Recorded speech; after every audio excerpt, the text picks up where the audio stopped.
मेरे previous lesson पे जो मैंने बनाया था रिग्रेट के ऊपर कि अगर रिग्रेट टू के साथ आप V1 इस्तेमाल करें या रिग्रेट के साथ आप V4 इस्तेमाल करें तो इन दोनों स्ट्रक्चर्स में मीनिंग में क्या डिफरेंस आता है, ये मैंने प्रीवियस वीडियो में एक्सप्लेन किया।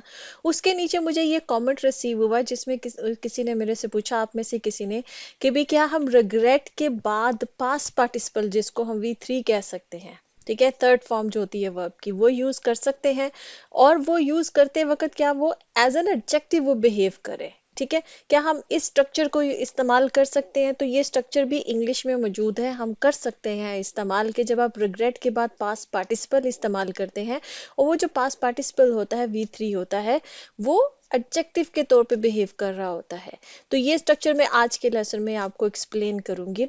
मैंने उनको बोला था कि हाँ ये हो सकता है और इस पे मैं आपके लिए एक डेडिकेटेड लेसन बनाऊंगी, और ये वही है कि मैं इसमें आपको एक्सप्लेन करूंगी कि ये कैसे मुमकिन है, ठीक है। अगर आपने प्रीवियस लेसन नहीं देखा है तो इस लेसन से पहले वो ज़रूर देख लीजिए ताकि आपको समझ में आ जाए कि हम क्या बात कर रहे हैं। पिछले लेसन में मैं बताया था, मैं एक क्विक रिकैप आपको दे देती हूँ। रिग्रेट टू फिर V1 जब वो होता है तो उसका मतलब होता है जब आप किसी को कोई बुरी खबर बता रहे होते हैं, I regret to inform you, ठीक है, इस तरह करके जब आप, और वो फॉर्मल में इस्तेमाल होता है। आप अक्सर कंपनीज के जो ईमेल्स वगैरह होती हैं, जो इस तरह की अनाउंसमेंट्स होती हैं जिसमें कोई बैड न्यूज़ बतानी होती है, तो वहां पर रिग्रेट टू फिर V1 इस्तेमाल होता है, ठीक है।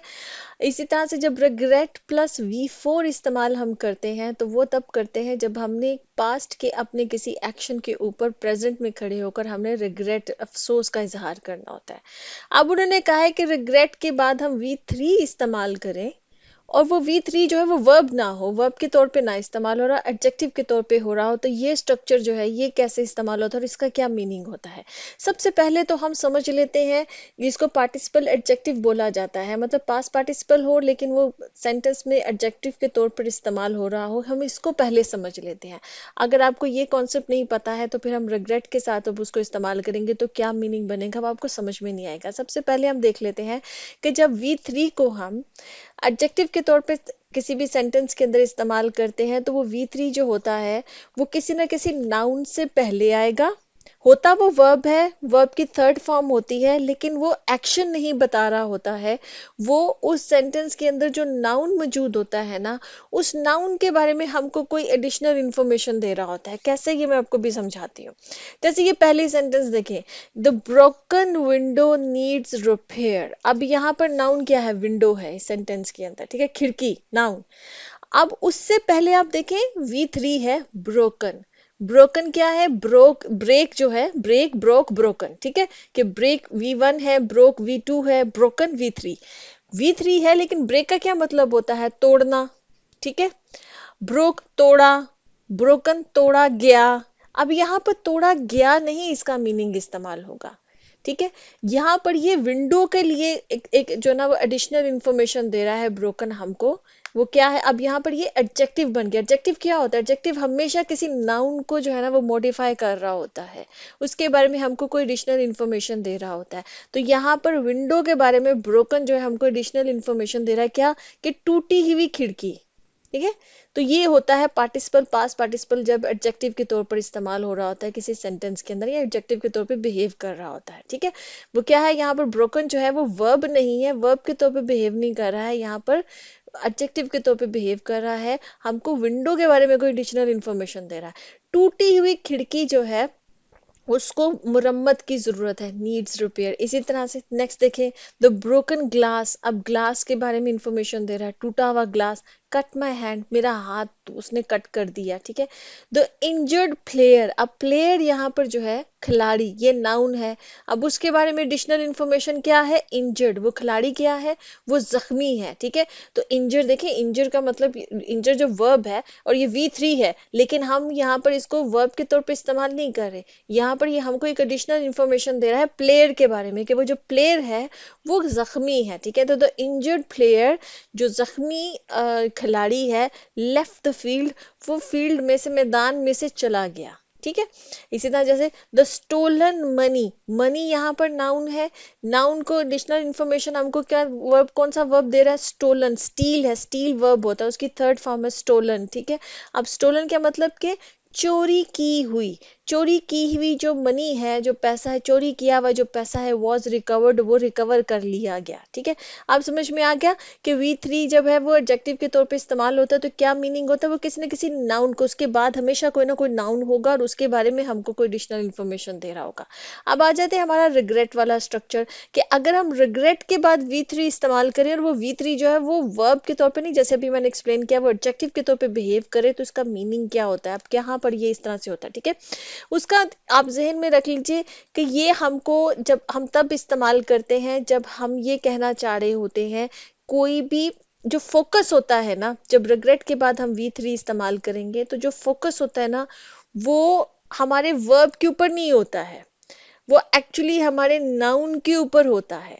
इसलिए मैंने आपको कहा कि ये आपको कॉन्सेप्ट समझ में नहीं आएगा अगर आपने प्रीवियस लेसन नहीं देखा। प्रीवियस लेसन में हमने रिग्रेट के बाद V1 या रिग्रेट के बाद V4 जब हमने इस्तेमाल किया तो वो एक्शन के ऊपर, जो वर्ब है उसके ऊपर फोकस है। ठीक है, अगर आपने नहीं देखा, मैं आई बटन में आपको लिंक दे दूंगी, आप वो लेसन जरूर देख लीजिएगा। जब हम रिग्रेट के बाद V3 इस्तेमाल कर रहे हैं और वो एडजेक्टिव के तौर पर इस्तेमाल हो रहा है तो वो फोकस क्या हो जाता है, वो फोकस हो जाता है उस नाउन के ऊपर। ठीक है, अब यहाँ पर मैंने इसका स्ट्रक्चर बताया कि हमेशा जब आपने रिग्रेट के बाद V3 इस्तेमाल करना है तो उससे पहले कोई ना कोई आपको प्रोनाउन या द जो है वो उसको इस्तेमाल करना पड़ेगा, द, माई, हर, आवर, इस तरह करके। फिर पास्ट पार्टिसिपल होगा जो एडजेक्टिव के तौर पे बिहेव कर रहा होगा और उसके बाद हमेशा एक नाउन आएगा। अब हम देख लेते हैं ये सेंटेंसेस के मीनिंग क्या बनते हैं। जैसे कि देखिए देखिए, we regret the delayed response, यहाँ पर नाउन क्या है, रिस्पॉन्स है। ठीक है, जवाब। ठीक है, अब वो जवाब के बारे में एडिशनल इंफॉर्मेशन क्या है, डिलेड, मतलब जो देर से दिया गया जवाब। अब वहां पे हम क्या कह रहे हैं कि वी रिग्रेट, हमें अफसोस है। जैसे आपने किसी को ये ईमेल में आपको ये सेंटेंस जो लिखने की जरूरत पड़ सकती है, अगर आप किसी कहीं पे काम करते हैं, जॉब पे हैं, वहां पर अगर आपने जैसे किसी का आपको जल्दी टाइम लिमिट में कहीं पे जवाब देना था, आपको कोई इंक्वायरी आई हुई थी, हो सकता है कस्टमर्स की तरफ से या कोई भी इंक्वायरी आई हुई थी या कोई भी आपको ईमेल रिसीव हुई हुई थी, आपने उसका जवाब लेट हो गया किसी भी वजह से। अब आप जब जवाब दे रहे हैं तो उससे पहले जो है वो आपको ये लाइन लिखनी पड़ेगी, क्या, वी रिग्रेट। ठीक है, मतलब कंपनी के बिहाफ पे आप कह रहे हैं कि हमें अफसोस है, हम जो ना, मतलब हम शर्मिंदा है या हमें अफसोस है, द डिलेड रिस्पॉन्स, कि हम आपको जो ना ये रिस्पॉन्स हमारा जो है, ये आपको जो जवाब दिया गया है ये डिलेड है, मतलब ये देर से दिया गया जवाब है, देर से दिए गए जवाब। अब यहाँ पर देखे, यहाँ पे जो मैंने आपको कहा ना कि ये स्ट्रक्चर वहां पे यूज होता है जहां पर हमारा फोकस नाउन के ऊपर होता है। एक्चुअली नाउन क्या है, रिस्पॉन्स, जवाब के ऊपर फोकस है, वहां पर ये स्ट्रक्चर इस्तेमाल होता है कि आप यहाँ पर किसी एक्शन पे फोकस नहीं कर रहे हैं, यहाँ पर आप किसी नाउन पे फोकस कर रहे हैं। इस वजह से हम फिर ये स्ट्रक्चर इस्तेमाल करते हैं। कभी आपका जो फोकस यहाँ पर सेंटेंस के अंदर क्या है, जवाब के ऊपर है, और आपको उस पर रिग्रेट है कि वो जवाब आपका जो है ना वो थोड़ा डिले हो गया है, आप अपने कस्टमर से उससे थोड़ा सा मतलब कि फॉर्मल होकर थोड़ा उससे माफी मांग रहे हैं या अफसोस का इजहार कर रहे हैं कि मतलब कि माजरत की आपको हम रिस्पॉन्स लेट दे रहे हैं। ठीक है, इसी तरह से ही रिग्रेट्स, मतलब वो अफसोस, उसको अफसोस है, द फॉरगॉटन एनिवर्सरी। अब यहाँ पर भी देखें कि वो रिग्रेट किसको कर रहा है, एनिवर्सरी को कर रहा है। ठीक है ना, होती ना शादी के एनिवर्सरीज अक्सर हस्बैंड्स भूल जाते हैं तो फिर बीवी नाराज हो जाती है। ठीक है, तो फिर आप क्या करते हैं, आप जो है ना वो रिग्रेट करते हैं कि ओहो एनिवर्सरी भूल गया मैं, बेगम नाराज होगी। ठीक है, तो ही रिग्रेट्स द फॉरगॉटन एनिवर्सरी, जो भूली थी एनिवर्सरी उसने, सालगिरह जो भूली उसने, तो वो उसको रिग्रेट कर रहा है। ठीक है, इसी तरह से she regrets the lost documents, मतलब उसको अफसोस है जो डॉक्यूमेंट्स उसने गुमा दिए, गुमे हुए जो डॉक्यूमेंट्स हैं उसने नहीं, इसमें ये फोकस नहीं है कि किसने गुमाए हैं, गुमाए हो सकते किसी ने भी गुमाए हो। ठीक है, लेकिन उसको उन डॉक्यूमेंट्स का, जो गुमे हुए डॉक्यूमेंट्स है ना, उन पे रिग्रेट है।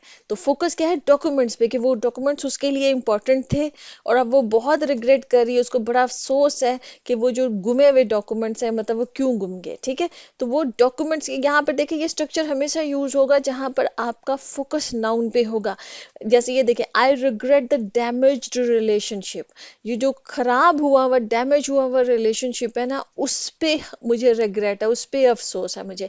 अभी मैं आपको बताती हूँ, हम थोड़ा सा ना क्विक रिकैप लेते हैं कि कहाँ पे मैं कह रही हूँ कि एक्शन के ऊपर फोकस होता है। उसी सेंटेंस को बनाएंगे हम ताकि आपको थोड़ा क्लैरिटी हो, और आई होप कि आपने प्रीवियस लेसन देखा है ताकि आपको इससे ज्यादा कॉन्सेप्ट आपको क्लियर होगा। जैसे कि देखें, I regret the missing opportunity, ये प्रीवियस लेसन में मैंने ये स्ट्रक्चर आपको एक्सप्लेन किया था कि ये आप कब यूज करते हैं, रिग्रेट के बाद V4 है, मतलब वर्ब की जो है वो ING फॉर्म है। आप देख रहे हैं मिसिंग आ रहा है यहाँ पर पहले सेंटेंस में।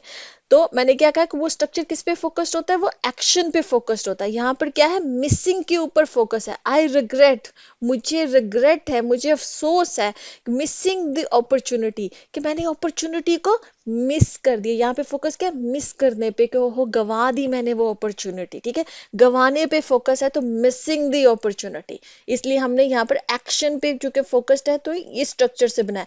इसी को अगर हम दूसरे स्ट्रक्चर से बता देंगे, I regret the missed opportunity. अब फोकस किस पे आ गया, अपॉर्चुनिटी पे। अब आपको रिग्रेट किस चीज पे, कि हो वो जो मिस हो गई ना अपॉर्चुनिटी, उस अपॉर्चुनिटी पे अब आपको रिग्रेट है। ये फर्क है। पहले सेंटेंस में क्या है, आई होप कि आपको क्लियर हो रहा होगा। पहले सेंटेंस में क्या, कोई भी आपको अपॉर्चुनिटी की अहमियत पे नहीं है फोकस, आपका फोकस ये है कि मुझे मिस नहीं करना चाहिए था इसको। मिसिंग के ऊपर आपका जो ना एक्शन के ऊपर आपका फोकस है। सेकंड सेंटेंस में क्या है, वो अपॉर्चुनिटी इतनी अहम थी ना कि अब वो जो मिस हो गई है ना, वो मिस हुई हुई अपॉर्चुनिटी जो है ना, उस अपॉर्चुनिटी पे आपको रिग्रेट है, तो फोकस अब नाउन पे आ गया है। ये फर्क होता है दोनों में। जैसे देखे, she regrets breaking her promise, वो उसको अफसोस है कि उसने अपना प्रॉमिस ब्रेक किया। ठीक है, इस पे उसको अफसोस है, मतलब कि तोड़ने पे, वादा तोड़ने पे, एक्शन के ऊपर फोकस है। सेकंड सेंटेंस क्या है, she regrets the broken promise, अब उसका फोकस जो है ना वो वादे पे है। पहले क्या था, वादा तोड़ने पे फोकस था। सेकंड सेंटेंस में क्या है, वादे पे है, कि वो जो तोड़ा हुआ वादा है ना, उस पे उसको अफसोस है, तो वादे के ऊपर फोकस चला गया। इसी तरह से ही रिग्रेट्स लूजिंग हिज जॉब, उसको अपनी जो जॉब है ना, उसको मतलब खो देने पे उसको जो है ना वो रिग्रेट है। अब यहाँ पर पहले में क्या है, एक्शन, खो देना, खो देने के ऊपर फोकस है।